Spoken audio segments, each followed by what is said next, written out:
Hello बच्चों। तो आज का टॉपिक है ईथर। इसमें हम जो है ईथर के क्लासिफिकेशंस, ईथर्स के नॉमेनक्लेचर्स को डिस्कस करेंगे। तो चलिए शुरू करते हैं। सबसे पहले तो है ethers are organic compounds in which two alkyl और aryl groups are attached to divalent oxygen known as ethereal oxygen और ईथर। इसमें क्या कह रहा है, टू एल्किल और एरिल ग्रुप्स, टू एल्किल और एरिल ग्रुप्स। यहाँ पे एक ऑक्सीजन के साथ यहाँ पे दो एल्किल ग्रुप्स अटैच रहेंगे, जुड़े रहेंगे, या तो दो एरिल ग्रुप्स रहेंगे, या तो एक एरिल और एक एल्किल ग्रुप यहाँ पे हो सकता है। जैसे मान लीजिए यहाँ पे एल्किल ग्रुप हमने जो है CH3 ले लिया, यहां पर भी ये CH3 हमने ले लिया, तो ये क्या है, टू एल्किल ग्रुप। देखिए एक एल्किल ग्रुप तो ये हो गया है, एक ये है। ये एल्किल फैमिली का मेंबर है, लेकिन इसका पर्सनल नेम जो है ये मेथिल ग्रुप है, दोनों के दोनों। तो इसको क्या बोलेंगे हम, डाइमेथिल ईथर, डाइमेथिल ईथर। अब इसी प्रकार अगर एरिल ग्रुप्स जुड़े हुए हैं इसी ऑक्सीजन के साथ, दोनों तरफ भी एरिल ग्रुप लगा हुआ है C6H5 C6H5, तो इसको बोलेंगे डाइफेनिल ईथर। और भी प्रकार हैं इसके, जैसे उसको हम क्लासिफिकेशंस में डिस्कस करते हैं। तो यहाँ पे दो के दोनों एल्किल ग्रुप्स रहेंगे, या तो एक एल्किल ग्रुप या एक फेनिल ग्रुप होगा, या तो दो के दोनों फेनिल ग्रुप होंगे। ये सारी कंडीशंस हैं ईथर्स में। दो के दोनों जो ग्रुप रहेंगे वो ऑक्सीजन के साथ ही जुड़े हुए रहेंगे।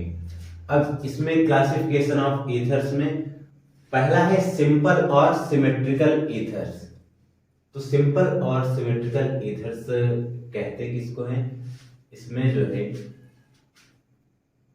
दोनों तरफ जो है जब सेम एल्किल ग्रुप लगे हुए हों, सेम एल्किल ग्रुप अटैच्ड हों ऑक्सीजन से, तो वो कहलाते हैं सिंपल और सिमेट्रिकल ईथर्स। जैसे यहां पे हमने एक तरफ CH3, दूसरी तरफ भी CH3, मेथिल ग्रुप दोनों तरफ लगा रखा है, ये जो है डाइमेथिल ईथर है, ये एक सिंपल ईथर है। दूसरा यहां पे हमने जो है CH3 CH2O और CH2 CH3, ये दोनों तरफ जो ग्रुप लगा रखा है हमने, ये जो है एथिल ग्रुप लगा रखा है, ये भी क्या है, सिंपल ईथर है या सिमेट्रिकल ईथर है। और ये वाला जो है तीसरा एग्जांपल हमारा, यहां पर दोनों तरफ जो है एरिल ग्रुप है, तो ये भी सिंपल ईथर है। और ये भी सिंपल ईथर है, यहां पे हमने लिख रखा है।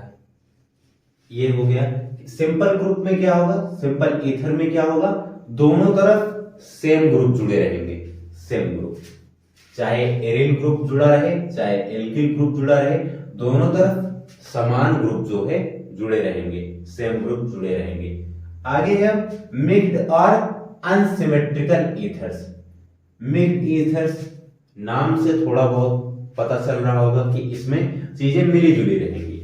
जैसे यहां पे जो है एक तरफ मेथिल ग्रुप है, दूसरी तरफ हमने एथिल ग्रुप लगा दिया। अब ये हो गया मिक्स्ड या अनसिमेट्रिकल ईथर, इसको बोलेंगे अनसिमेट्रिकल ईथर या मिक्स्ड ईथर। और इसका नेम बोले तो मेथिल एथिल ईथर, या IUPAC में बोले तो इसको IUPAC में बोलेंगे मेथॉक्सी एथेन। मेथिल ग्रुप पहले है और एथिल ग्रुप बाद में है, मेथॉक्सी एथेन बोलेंगे। अब इसी प्रकार यदि इसमें जो है एक तरफ मेथिल ग्रुप लगा हुआ है, दूसरी तरफ जो है हमने एरिल ग्रुप जोड़ दिया C6H5, इस तरह का हो गया, तो इसको क्या बोलेंगे, ये मिथॉक्सी बेंजीन होगा या मेथिल फेनिल ईथर होगा। तो इसको क्या बोल, ये जो है ये भी मिक्स्ड या अनसिमेट्रिकल ईथर्स में आएगा। क्यों? क्योंकि इसमें दोनों तरफ सेम ग्रुप्स नहीं लगे हुए हैं। चलिए, एलिफैटिक ईथर्स क्या है? एलिफैटिक ईथर्स में जो है वो एल्किल ग्रुप्स रहेंगे, सिर्फ एल्किल ग्रुप्स से ही जुड़े रहेंगे। जैसे ये हमने ऊपर एग्जांपल लिख रखा है, ये सब क्या है? एलिफैटिक ईथर्स हैं। एलिफैटिक ईथर्स में एरोमेटिक रिंग जैसे फेनिल रिंग या बेंजीन का जो रिंग है ये नहीं जुड़ेगा, ये नहीं रहेगा। ये वाला जो ग्रुप है C6H5 वाला, ये एलिफैटिक ईथर्स में नहीं आएगा, ये आएगा एरोमेटिक ईथर्स में। तो जो सिंपल सिमेट्रिकल वाले हैं इसमें से कुछ एग्जांपल्स जो सिर्फ एल्किल ग्रुप्स को ऐड करते हैं दोनों तरफ अपने, वो सब क्या कहलाएंगे? Aliphatic ethers. अब एलिफैटिक ईथर्स में जो है ये dimethyl ether, diethyl ether, ethyl methyl ether और बस इस तरह से जो है ये सब के सब आएंगे एलिफैटिक ईथर्स में। एरोमेटिक ईथर्स में कम से कम एक रिंग जो है वो एरोमेटिक होनी चाहिए, एक ग्रुप जो है वो एरोमेटिक होना चाहिए एरोमेटिक ईथर्स के लिए। जैसे C6H5O H5C6, ये जो है ये एरोमेटिक ईथर है। अब यहीं पर एक तरफ ग्रुप चेंज कर दिया जाए, जैसे कि इस एग्जांपल में किया गया है CH3O C6H5, तो ये जो है ये भी एरोमेटिक ईथर है, क्योंकि एरोमेटिक ईथर होने के लिए कम से कम एक एरोमेटिक रिंग लगी होनी चाहिए। चलिए आगे है साइक्लिक ईथर्स। साइक्लिक ईथर्स किसे कहते हैं? वे ईथर्स जिसमें साइक्लिक रिंग के बीच में ऑक्सीजन जुड़ा होता है उसे साइक्लिक ईथर बोलते हैं। जैसे ये CH2 लगा हुआ है, यहां पे ये CH2 बॉन्डेड है, ये एक साइक्लिक रिंग बन रही है, इसको बोलेंगे ethylene ether. Ethylene ether. Same इसी प्रकार का होता है फ्यूरॉन। यहां बीच में जो रिंग है उसका पार्ट ऑक्सीजन बन जा रहा है, ये है फ्यूरॉन। ये भी क्या है? एक साइक्लिक ईथर में आएगा। आगे टेट्राहाइड्रोफ्यूरॉन। टेट्राहाइड्रोफ्यूरॉन, ये है टेट्राहाइड्रोफ्यूरॉन। ये भी क्या होगा? ये भी आएगा ईथर्स में। कौन से ईथर में?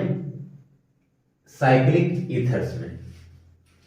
तो उम्मीद है ये आपको अच्छे से समझ में आया होगा। नेक्स्ट है नॉमेनक्लेचर ऑफ द ईथर्स। तो इसमें नॉमेनक्लेचर कैसे बनाते हैं इसको हम देखते हैं। तो देखते हैं nomenclature of ethers. Nomenclature of ethers में कॉमन नेम हमने लिख रखा है, IUPAC नेम जो है लिखते हैं, IUPAC। इसका कॉमन नेम देख लेते हैं।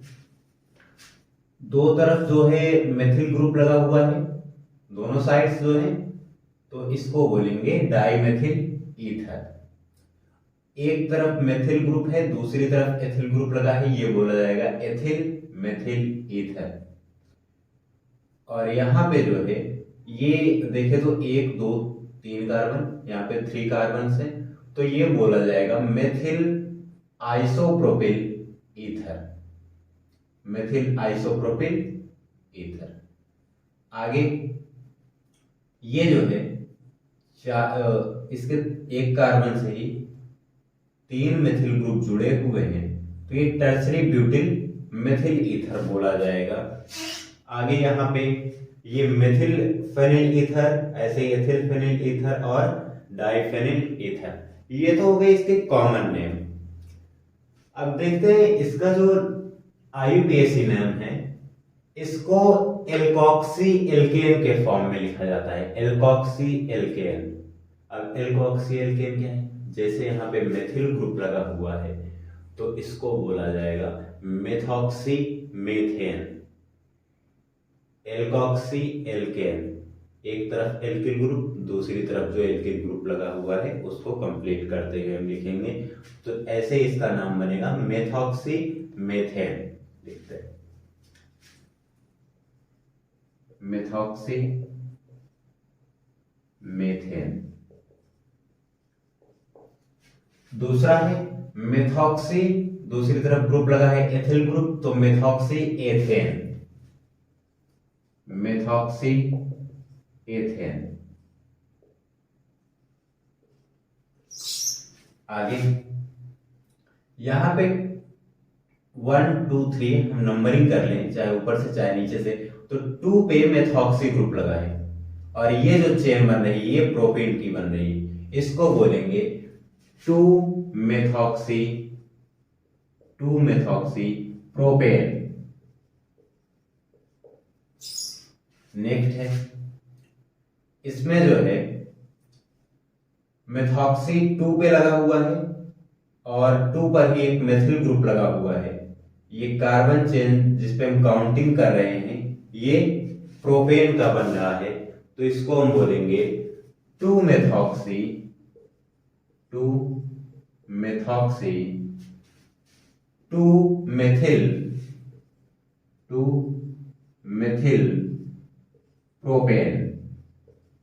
प्रोपेन।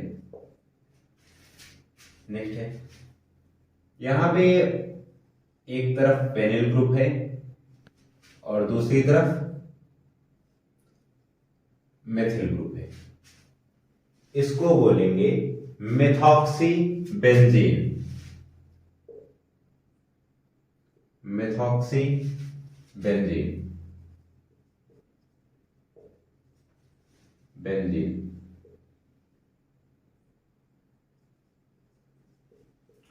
दूसरे वाले को एथॉक्सी बेंजीन।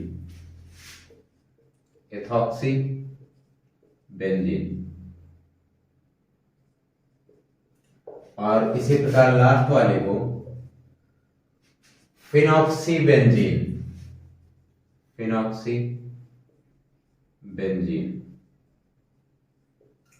तो ये जो है ईथर का नॉमेनक्लेचर था। नेक्स्ट है ईथर का आइसोमरिज्म। ईथर जो है आइसोमरिज्म किस प्रकार का शो करता है, लगभग 2 प्रकार के हैं। पहला है फंक्शनल ग्रुप के बेस पे और दूसरा जो है वो है मेटामरिज्म। तो ये 2 प्रकार के आइसोमर्स हैं, हम उनको आगे डिस्कस करते हैं। आइसोमरिज्म इन ईथर्स। तो आइसोमरिज्म ईथर्स को जानने से पहले थोड़ा सा हमको आइसोमरिज्म के बारे में पता होना चाहिए। इसको बोलते क्या है, समावयवता।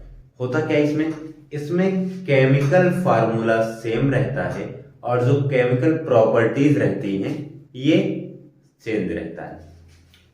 आप ये याद करने के लिए सुनिए, केमिकल फार्मूला जो है ये जो है सेम रहेगा, जो केमिकल प्रॉपर्टीज हैं ये चेंज रहेंगी।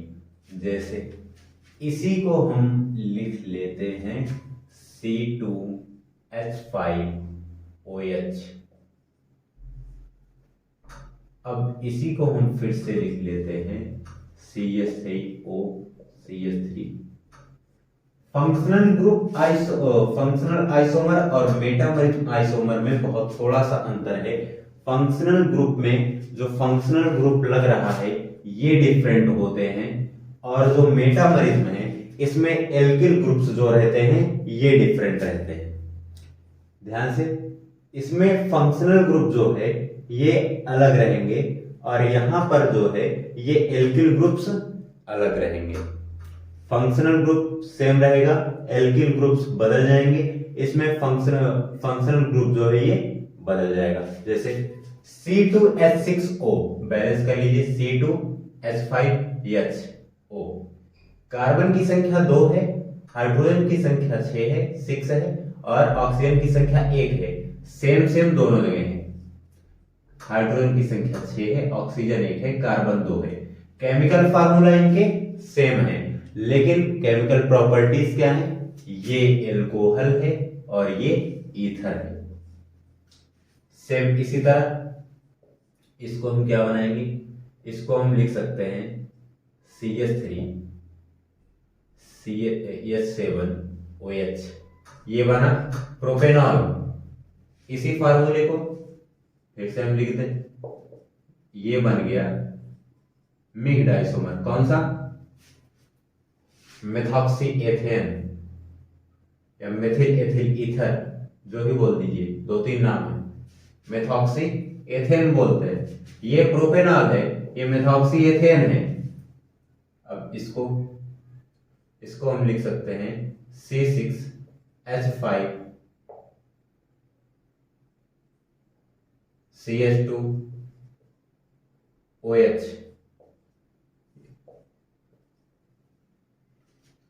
यह है phenoxy ethanol, phenoxy ethanol, sorry C6H5CH2OH, यह है फेनिल एथेनॉल। और यहीं पर इसको हम फिर से लिखते हैं C6H5O CH3, तो ये बन गया मेथॉक्सी बेंजीन। ये ईथर है। यहाँ पे देखेंगे, यहाँ पे फंक्शनल ग्रुप हाइड्रोक्सिल ग्रुप है, एल्कोहल अल ग्रुप है, यहाँ पे ईथर है। और इसको जब लिखने लगेंगे मेटामरिज्म में, तो मेटामरिज्म में जो एल्किल ग्रुप है ये बदल जाएंगे। ये तो डाइमेथिल ईथर हो गया, अब यहाँ पे चेंज हो जाएगा, ये CH3O C2H5 ये हो गया, एल्किल ग्रुप बदल गए। फिर से हम लिख लेते हैं एक और example, CH3 CH CH3O CH3, ये क्या हो गया 2-मेथॉक्सी प्रोपेन हो गया। तो यहाँ पे जो फंक्शनल ग्रुप है, सॉरी एल्किल ग्रुप है, ये बदल जा रहे हैं। एक साइड दूसरा है, दूसरी साइड दूसरा है, ये है मेटामरिज्म। मेटामरिज्म में एल्किल ग्रुप चेंज होगा और फंक्शनल ग्रुप में फंक्शनल ग्रुप ये चेंज होगा।